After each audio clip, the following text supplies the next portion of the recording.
Okay. ఉదయమే 5:30-6 గంటల ప్రాంతంలో ఒక విషాదకరమైనటువంటి వార్త వినడం చాలా బాధ అనిపించింది. దివంగత నేత మరి సాయన్న గారు 40 సంవత్సరాల రాజకీయ చరిత్రలో అనేక సార్లు కంటోన్మెంట్ ప్రాంతానికి ప్రాతినిధ్యం వహించడం,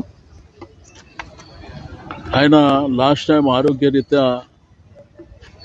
పోయిన సంవత్సరం మరణించినటువంటిది. ఇప్పటికి సంవత్సరం 3 రోజులే అవుతుంది. మొన్ననే వారి యొక్క వర్ధంతి కూడా చేపట్టడం జరిగింది.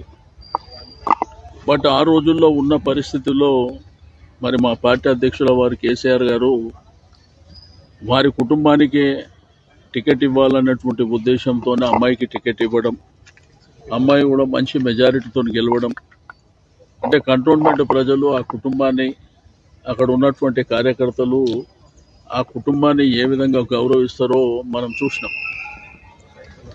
బట్ ఉదయం ఇటువంటి సంఘటన జరగడం, చిన్న వయసు అమ్మాయి, ఎంతో భవిష్యత్తు ఉంది.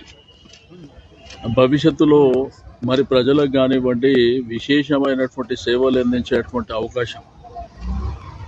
బట్ పొద్దున యాక్సిడెంట్లో మరణించిందని చెప్పి ఫోన్ రావడం, ఆ తర్వాత టీవీలు చూస్తే ఆ టీవీలలో కూడా ఆ జరిగిన యాక్సిడెంట్ విజువల్స్ చూపించడం మా అందరికీ చాలా బాధాకరమైనటువంటిదే కాకుండా చాలా విషాదకరమైనటువంటిది. ఇటువంటి సంఘటన జరుగుతుందని చెప్పి మనం ఎవరం కూడా ఊహించినటువంటిది కాదు.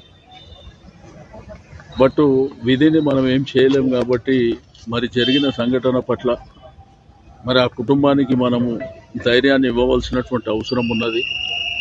ఆ భగవంతుడు ఆ కుటుంబానికి అన్ని విధాలుగా ధైర్యాన్ని ప్రసాదించాలని కోరుకుంటూ మరి కొద్ది క్షణాల్లో డెడ్ బాడీ ఇక్కడికి రావడం జరుగుతుంది. పోస్ట్మార్టం నిమిత్తం వారి యొక్క స్వగృహమైనటువంటి అశోక్ నగర్ దోమలగూడ ప్రాంతానికి తీసుకువెళ్ళడం జరుగుతుంది.